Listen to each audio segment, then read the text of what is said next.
Hello, my lovelies, and welcome back to Bedtime Stories with Celosia Crane. Continue with our November theme of Cinderella stories from around the world. Today we're going to read the story Toads and Diamonds. This story comes to us from The Blue Fairy Book by Andrew Lang.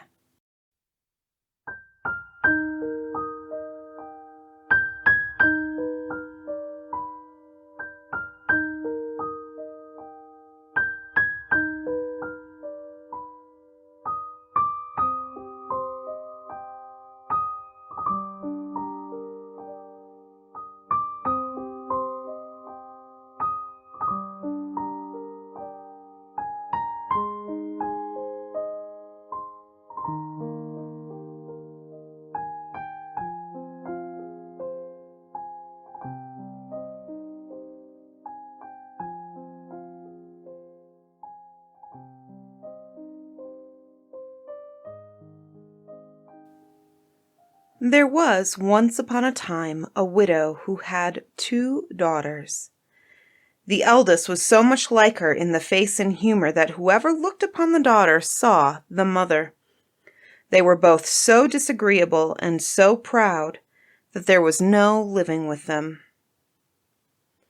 The youngest, who was the very picture of her father for courtesy and sweetness of temper, was withal one of the most beautiful girls ever seen.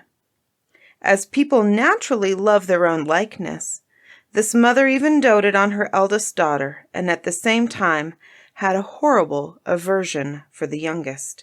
She made her eat in the kitchen and work continually.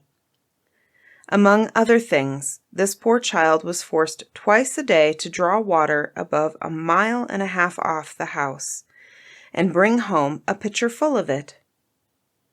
One day, as she was at this fountain, there came to her a poor woman who begged of her to let her drink. "Oh, aye, with all my heart, goody," said this pretty little girl, and rinsing immediately the pitcher, she took up some water from the clearest place of the fountain, and gave it to her, holding up the pitcher all the while, that she might drink the easier. The good woman, having drunk, said to her, "You are so very pretty, my dear, so good and so mannerly, that I cannot help giving you a gift." For this was a fairy who had taken the form of a poor countrywoman to see how far the civility and good manners of this pretty girl would go. "I will give you a gift," continued the fairy, "that at every word you speak there shall come out of your mouth either a flower or a jewel." When this pretty girl came home, her mother scolded her for staying so long at the fountain. "I beg your pardon, mamma," said the poor girl, "for not making more haste." And in speaking these words, there came out of her mouth 2 roses, 2 pearls, and 2 diamonds. "What is it I see here?" said the mother, quite astonished. "I think I see pearls and diamonds come out of the girl's mouth. How happens this, child?" This was the first time she had ever called her child. The poor creature told her frankly all the matter, not without dropping out infinite numbers of diamonds. "In good faith," cried the mother, "I must send my child thither. Come hither, Fanny. Look what comes out of thy sister's mouth when she speaks.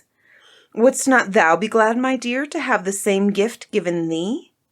Thou hast nothing else to do but to go and draw water out of the fountain, and when a certain poor woman asks you to let her drink, to give it to her very civilly." "It would be a very fine sight indeed," said this ill-bred minx, "to see me go draw water." "You shall go, hussy," said the mother, "and this minute." So away she went, but grumbling all the way, taking with her the best silver tankard in the house. She was no sooner at the fountain than she saw coming out of the wood a lady most gloriously dressed, who came up to her and asked to drink. This was, you must know, the very fairy who had appeared to her sister, but now had taken the air and dress of a princess, to see how far this girl's rudeness would go. "Am I come hither," said the proud saucy one, "to serve you with water, pray? I suppose the silver tankard was brought purely for your ladyship, was it? However, you may drink out of it if you have a fancy." "You are not over and above mannerly," answered the fairy, without putting herself in a passion. "Well then, since you have so little breeding and are so disobliging, I give for you a gift, that at every word you speak there shall come out of your mouth a snake or a toad."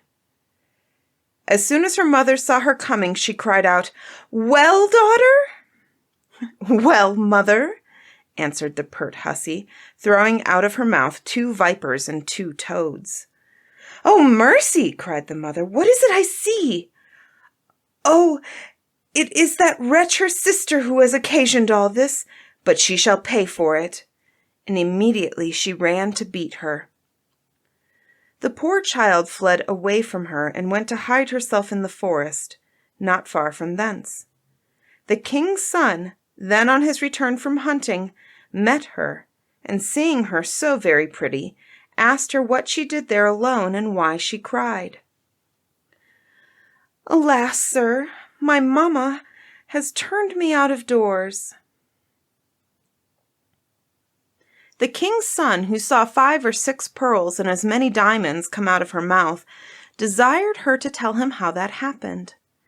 She thereupon told him the whole story, and so the king's son fell in love with her, and considering himself that such a gift was worth more than any marriage portion, conducted her to the palace of the king his father, and there married her.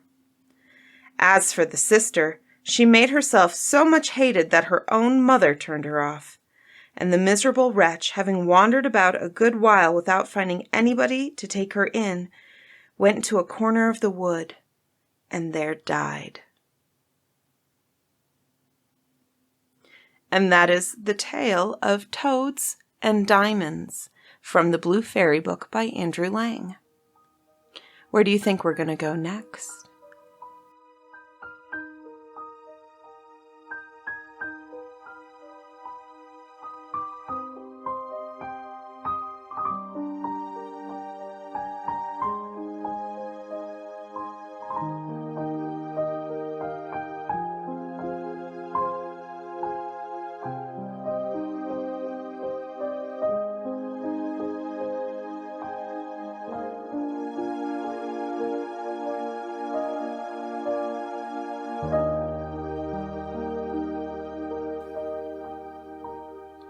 Bedtime Stories with Celosia Crane is funded solely through our Patreon.